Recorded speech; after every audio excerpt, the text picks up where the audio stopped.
kauyamot, ano tayo ng latest update, makikibalita tayo kaya CPO Substation Commander Lex Lumbre kung anong status ng search and rescue operation kung ano ng status ngayon, kasi hindi tayo nakakapag-update agad sapagkat nagkaroon tayo ng New Year celebration at hindi kami nagkita-kita kung nasa pamilya ko, kasama ko pamilya ko. So kaya na makakausap natin ngayon mga kauyamot si CPO Alex Lumbre, Substation Commander ng Balatan Substation. Sir, ano nang latest update doon sa sir? Sa yung nawawala na si Jaylord? Yung natin, mga kauyamot, kumusta kayo? Yung update po natin ay na-terminate na po. Terminate na po yung ginagawa nating SAR operation. Bali naging na nakuha na po yung si Jaylord, yung hinahanap natin na matagal na nung nakarang araw.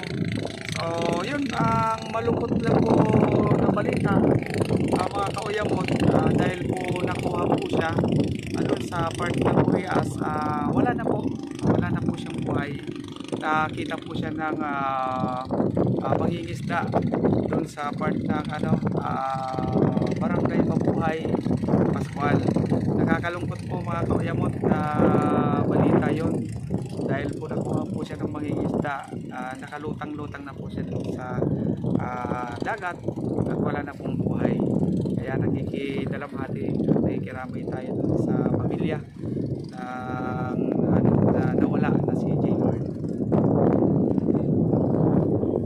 Ayon sa sir, ayon sa ganitong panahon, ganitong sitwasyon sir, ano po ang maipapayo ninyo sir, lalo na sa ating mga guys, sa mga nagsiswimming, guys, sa mga isda, ano po ang pinaka magandang gawin lalo pag mahangin at mahalon ang panahon ng dagat sir? Yun nga, mga kauyamot, palagi naman nating hindi tayo nagkukulang sa pagpaalala, pagbibigay ng pagpapaalala sa mga mangingisda, sa mga naglalaot sa dagat, lalong-lalo na rin sa mga beach goers, mga nagsiswimming, lalo na paggabi, mga pag masama kasi yung panahon, dapat hindi na sila observe muna nila, alamin muna nila yung panahon. Huwag muna nilang ituloy yung mga ganun. Kaliwa mag-swimming sila sa isang mga beach resort. At yung mga mangingisda naman, maglalaot sila, huwag sila magpapalawag na walang advice. Lalong-lalo na yung mga kung masama yung at maalon. So katulad nga nun nung mga nakarang buwan na